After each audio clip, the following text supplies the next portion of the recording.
Hey guys WhatsApp, আশা করি সবাই ভালো আছো। হ্যাঁ হ্যাঁ হ্যাঁ, বলেছিলাম আমি যে নতুন বছরের শুরুতে একটা দারুণ ভিডিও আসবে, কিন্তু হ্যাঁ আমি ক্ষমা চাইছি, আসেনি, একটু বেশি লেট হয়ে গেছে। তো তাই জন্য ক্ষমা প্রার্থী, আমি ক্ষমা চাইছি। তো গাইস, নতুন বছরের শুরুতে ভাই কিছু তো আপলোড করতে হবে, কিছু করতে হবে, কি করব বুঝতে পারছি না। এমন সময় আমার মাথায় এলো যে না, একটু নতুন কিছু ট্রাই করা দরকার। কি ট্রাই করলাম যে না, এই নতুন বছরের শুরুতে একটা নতুন সিরিজ স্টার্ট করা যাক। তো let's start the first episode of story telling with তথা। এই স্টোরি টেলিং সিরিজে খালি আমার লেখা গল্পই আমি ছাড়বো না, ছাড়বো আমার সাথে ঘটে যাওয়া কিছু ঘটনাও। তো ভাই কি আর করা যাবে, তো আজকে শুরুই করা যাক। কি, লেটস স্টার্ট। তো আজকে যে গল্পটা আমি শোনাবো সেটা কোনো আমার লেখা গল্প বা অন্য কারোর লেখা গল্প না, না না না, নয় নয় নয়, একদমই নয়। এটা হলো আসল একটা ঘটনা। হ্যাঁ, আমারই লাইফে ঘটেছিল একটা সময় যখন আমি ক্লাস 10-এ পড়তাম। ইয়েস। তো কী হয়েছিল সেবারে ঘটনাতে, আমি তখন আমি খুবই সত্যি বলবো রোগাখাটো ছোটোখাটো ছেলে ছিলাম, একদম শান্তশিষ্ট নম্র ভদ্র ছেলে ছিলাম, লেজ বিশিষ্ট ছাড়া অবভিয়াসলি। এবার কি হয়েছে, তখন আমি ক্লাস 10-এ এবার স্কুলে গেছি। এবার স্কুলে কি আমাদের একটা নিয়ম ছিল যে কোনো ওয়াচ বা কোনো ইলেকট্রনিক জিনিস কোনো কিছু অ্যালাউ করতো না। এবার এক্সেপ্ট 11 and 12 তারা এক্সেপ্ট ওয়াচ পরে আসতে পারে, কিন্তু 10 অবধি কোনো রকম অ্যালাউ ছিল না এইসবে। তো আমরা তাও 10-এর দিকে, আমরা শেষের দিকে তাও আমরা ব্যাগে ঘড়ি করে নিয়ে যেতাম, কারণ ক্লাসরুমে তো ঘড়ি ছিল না, ছিল ফ্লোরে ক্লাসরুমে বেরোতে হবে, ঘড়ি তোমাকে যদি টাইম দেখতে হয়। তো ভাই সেটা আমাদের কাছে একদম পোষাচ্ছিল না ভাই একটা টাইমে, কারণ কিছু কিছু টিচারদের এমন টিচার ছিল তাদের ক্লাস একদম পোষাতো না। আর সেই টিচার নিয়ে আমরা আরেকটা ঘটনা আছে, সেটা আমি পরে কোনো দিন একদিন বলবো। কিন্তু আজকে যে গল্পটা হচ্ছে যে ক্লাস 10-এ তখন কি হয়েছিল, একদিন আমরা গেছিলাম, ঠিক আছে। তো আমাদের মেনলি দুটো টিফিন পিরিয়ড হয়। এবার এই দুটো টিফিন পিরিয়ডে প্রথম 10 মিনিট, প্রথম 3টে পিরিয়ডের পর একটা ছোট টিফিন হয়, তারপরে দুটো পিরিয়ড মিলিয়ে একটা বড় 20 মিনিটের একটা ব্রেক হয়। 20 মিনিটের ব্রেক হয়ে গেছে। লাস্টের 6th পিরিয়ডে আমরা বসে আছি ভাই, হিস্ট্রি ক্লাস চলছে, ম্যাম বকে চলেছে, আমরা প্রায় ঘুমন্ত অবস্থায় ভাই বসে আছি। এবার আমি লিটারালি ঘড়ি দেখে যাচ্ছি যে কখন ক্লাসটা শেষ হবে। এবার কি হয়, আমি এপারের কোনার দিকে বেঞ্চে বসে, ওই পারের একটা ছেলে আমারই বন্ধু, আমার ক্লাসমেটও আমাকে বলছে যে ঘড়িটা দে না ভাই, ঘড়িটা দে, একটু টাইমটা দেখবো। আরে ভাই আমি তোকে টাইম বলে দিচ্ছি ভাই, আমি ইশারা করেই বলছি যে আমি তোকে টাইম বলে দিচ্ছি ভাই, এত কি আছে ভাই, একটু অপেক্ষা করে, আমি এখন এত টাইমটা বাজে। ওরা বলছে না ভাই আমি একটু পড়বো, ঘড়িটা পড়বো। বলে কি আমি তখন ইশারায় ওকে বলছি যে ভাই যে তুই ঘড়িটা কি পড়বি ভাই, এখন পড়ে আমি তোকে দিচ্ছি, ক্লাসে শেষ হয়ে যাক আমি তোকে দিয়ে দিচ্ছি। ও বলছে এবার না না একটু দে না ভাই, 2 মিনিটের মধ্যে দিবি, আমি তোকে রেখে দেবো আমার কাছে, আমি ফেরত দিচ্ছি, আমি তোকে ক্লাসে পরে দিয়ে দেবো। বলে কেসও খাবি না তুই? বললো আই ওয়াজ লাইক ওকে ঠিক আছে। এবার কি হয়েছে, আমি আমার ঘড়িটা যাই হোক ভালো মতো নিয়ে, এবার ও যেহেতু ওই পারে ছিল, আমি এই বেঞ্চে কোনায় বসছিলাম, তো আমি এই বেঞ্চের ধারে এসে ওকে যাই হোক একটা ক্যাচ থ্রু করলাম, ও ধরেও নিল, পারফেক্ট ক্যাচ ধরেছে। কিন্তু আমাদের এমনই পোড়া কপাল, ম্যাম সেটা দেখে নিয়েছে ভালো মতো। এবার ও কি করেছে, ম্যাম অতটা দেখেছে কিনা জানি না, বাট ম্যাম কিছুক্ষণের জন্য একটা বললো আমাদের যে এই তুমি কি ছুললে, কি করলে, কি কটা হইচই হলো।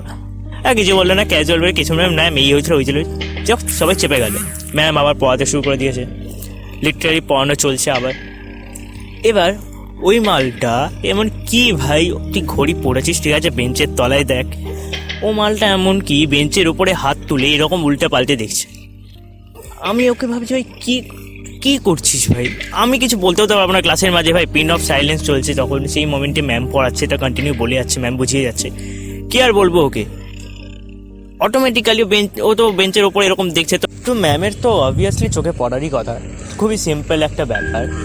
তো ভাই খুব কষ্ট করে যাই হোক আমি ওকে ইশারা করেও বলছি যে ভাই তুই করিস না এরকম ভাই, চেপে যা। ও ভাই আমার শুনতেও পাইনি আবার আওয়াজ, ব্যাস, আর আমার কেসটাও আমরা খেয়েছি, ম্যাম দেখে নিয়েছে।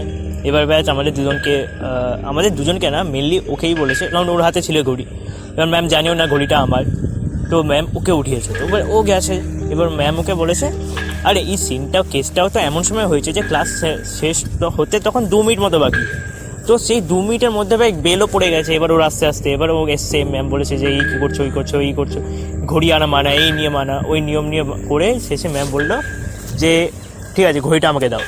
এবার আমার তখন ফেটে গেছে ভাই, যে আমার ঘড়ি ভাই, কিছু হলে তো ভাই আমার তো গেল রে ভাই, ওর কি আছে ভাই, ওর তো কিছু আসে যায় না, ও তো জাস্ট একটু পড়েছে। এবার ব্যাস আমি দৌড় মেরেছি তখন ম্যামের কাছে যে ম্যাম ঘড়িটা তো আমার। এবার ও পড়েছে, এবার ম্যাম একই জিনিস বললো যে এই হলো এই নিয়ম এই নিয়ম। তো ভাই শেষে গিয়ে ম্যাম বললো যে ঠিক আছে যা ইচ্ছা যা করবে, এবার টিচার ইনচার্জের কাছে গিয়ে তারপর নেবে। এবার আমি ভাবছি ভাই এবার টিচার ইনচার্জের কাছে যাব, আমি 2 মিনিট ধরে আমি এমনি দাঁড়িয়ে আছি ভাই, ভাবছি যে কী করবো, কারণ টিচার ইনচার্জ আর প্রিন্সিপালের রুম একই দিকে, ওরা একই রুমেই বলতে পারে যে বসে ওখানে। এবার কোনো রকম যদি প্রিন্সিপালের কাছে যদি কেসটা যায় ব্যাস হয়ে গেল, কিছু না কিছু হয়তো বকবে ভাই, আমার কাছে ওটা অনেক ফাটতো ভাই, ক্লাস 10-এ তখন বাচ্চা আমি ভাই। তো এবার ম্যামের কাছে আমি অনেক বললাম, ম্যাম বলে যে না ওটা আগে করো তারপর দেখছি আমি এই করবো। এবার আমরা যাই হোক আমি গেলাম, আমরা শেষে ম্যামের টিফিন টাইমে আমি তখন গেলাম, মানে ওই ক্লাসে শেষ হওয়ার পরই আমি গেলাম, তারপর ম্যামকে বললাম, ম্যাম বললো তোমাদের ক্লাস আছে না, হ্যাঁ এখন ক্লাস করো, গিয়ে যাও এই করো যাও ওই করো। তারপর লিটারালি আমি ক্লাসে গেলাম। তারপর ক্লাসে যাওয়ার পর আমি ক্লাস করে একেবারে আমার সব করা ক্লাস শেষ হলো যখন আমার 4:50 বিকেল 4:50 আমার স্কুল শেষ হলো, সেই মোমেন্টে আমি দৌড় লাগিয়েছি টিচার ইনচার্জের রুমে। এবার সেই মোমেন্টে প্রিন্সিপাল ছিল না ওখানে, টিচার ইনচার্জই ছিল। তো ওখানে গেলাম, ম্যামকে বললাম যে ম্যাম, সত্যি কথাই বললাম যে ম্যাম ঘড়িটা আমার, ঘড়িটা আমি এনেছি, আমি জানি আমার ভুল হয়েছে, এই করেছে ওই হয়েছে, বললাম অনেক কষ্ট করে। তারপর ম্যাম বললো যে ঘড়িটা আসলে তোমাকে কে দিয়েছে। এবার বেসিক্যালি ঘড়িটা আমাকে আমার বাবা দিয়েছিল কিনে। তো আমি সত্যি কথাই বললাম যে ম্যাম ঘড়িটা আমার বাবা কিনে দিয়েছে। বলে কবে কিনে দিয়েছে? বলে এই তো ম্যাম কয়েক মাস আগেই কিনে দিয়েছিল এমনি। এবার বললাম যে ম্যাম বললো যে ঠিক আছে ভালো কথা, ম্যাম ভালো করে ঘড়িটা বেশ ভালো, এই ভালো এই ভালো ম্যাম। তারপর আমি বললাম যে ম্যাম ঘড়িটা আমি জানি আমার ভুল হয়েছে, আর হবে না কোনো দিন, ঘড়িটা এবার একটু নিতে পারি কি ম্যাম, প্লিজ বুঝুন ব্যাপারটা।